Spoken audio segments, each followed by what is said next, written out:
Hey guys, Eva Thompson here. Hi, this is Sean. And today we want to talk to you guys about how to know whether or not you have found the one.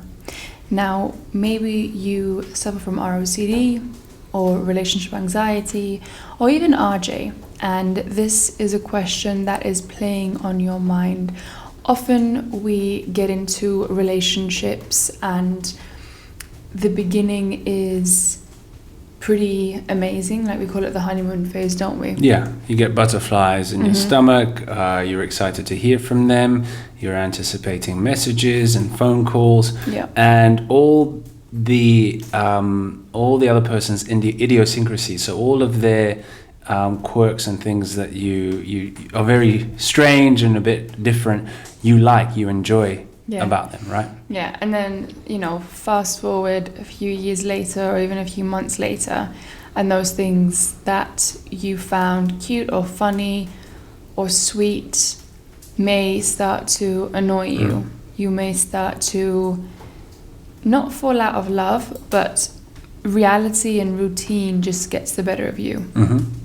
Yeah, it becomes quite a difficult thing to navigate in a relationship. Things become a bit tedious, and all of those things that, like Eva said, you used to find cute are very, very annoying, right? And they tend to be the center of every single argument that you have now. Yeah, and if you suffer from ROCD or RJ, it's likely that in the beginning you were very focused on getting to know the person and figuring out how you feel about them, and now that you are exclusive, that you are settled, that you are officially in a relationship, anxieties, intrusive thoughts might start creeping up. And one of them might be, well, how do I know whether or not this person is the one? So you might even be thinking, should I break up with them and find someone else? Will it be different?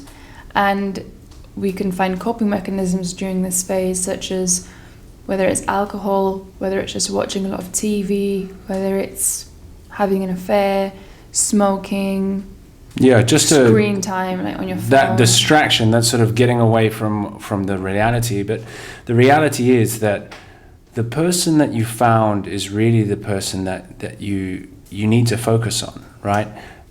Because you can have that those butterflies, you can have that moment again where you fall in love with a new person.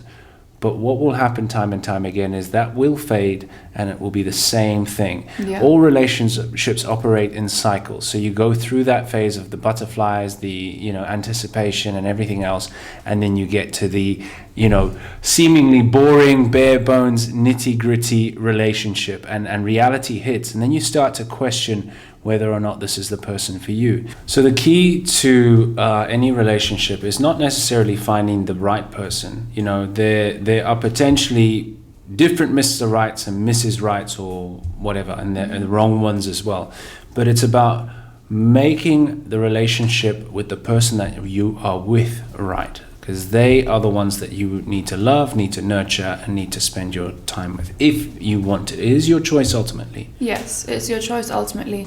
But something comes to mind, and that is, if something is broken or if something breaks, people nowadays, instead of working to repair it, they go out and look for something new. For example, these days a lot of people are in the business of selling you a new car, and then every 3 years you get a new car, right? It's a fast-paced world, and if something isn't working, it's like, it's broken, replace it, get rid of it, it's no use. And that's the kind of environment we're living in these days. And then social media comes into play, and you watch all these other people online, all these perfect relationships, all these perfect people.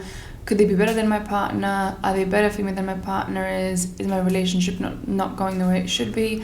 And the truth is that, like Sean said, all relationships go through cycles, through hard times. It's not about choosing the person that will never hurt you. It's about choosing, because if you're going to be with someone for the rest of your life, you are going to hurt each other unintentionally. And it's about choosing the person that is going to hurt you, but that is also going to be willing to make it better. And instead of throwing the relationship away, really working at it to repair it and to fix it and to become even better and to grow together. And one of the biggest misconceptions here is that this just happens naturally. So you fall in love, and if it's meant to be, it's meant to be, and there is no energy you need to put into the relationship. It just sort of flows naturally, and if it's meant to be, it's meant to be, and if it's not, then it won't work out. But that's not really the case, is it? No, it takes a lot of work, It right? takes work, it takes energy, it takes will, it takes patience, and that's something that we want to focus on going forward on this channel a little bit more. Is yes, RJ is important, and we're still going to make videos about that, but I think couples communication, I mean, we've worked with people lately where RJ's been the issue or ROCD's been the issue, but then we'll talk to both the people together, and using specific tools that we've been taught and that we've used, it's helped them so much, to the point where one of our clients even mentioned that two that they shared it with their family. Two people that they shared it with their family, and you know, so they can use it in their marriages. So we are excited to move forward and talk about this a little bit more on this channel. Yeah. The number one thing I think in any relationship, and often we found that the root of RJ, ROCD, and relationship anxiety, well, not the root necessarily, but what sometimes spurs it on is miscommunication. Not being able to communicate clearly to each other, not being able to feel trusted, to give trust, because it's something that you share, and not being able to really navigate arguments. That's a number one thing. And RJ will flare up, ROCD will flare up, relationship anxiety will flare up, and then you'll start questioning whether or not this is the relationship you want to be in. So communication is key. Yeah, absolutely. So to sum it up, guys, you fall in love with someone, and then after that honeymoon phase is over, you need to work at it in order for it to work. It doesn't just magically work. You need to put energy in, effort, communication. There needs to be will from both of you willing for it to work. It's important to educate yourself and learn about tools that you can both use to help you communicate better, and so you can both get to a point where you feel loved, you feel understood, you feel like your needs are met, you feel heard, you feel valued. So guys, we really hope that you enjoyed this video, that you found it useful, and if you've got any specific requests that you want to see going forward, let us know. I'll be happy to cover any new ideas regarding relationship communication, because we're very passionate about it, and it's really helped us learn about it and use it in our relationship, and you know, teach it to our clients as well. Yeah. So we hope you enjoyed this video, and we will see you soon. Take care. See you soon. Take care, guys. Bye.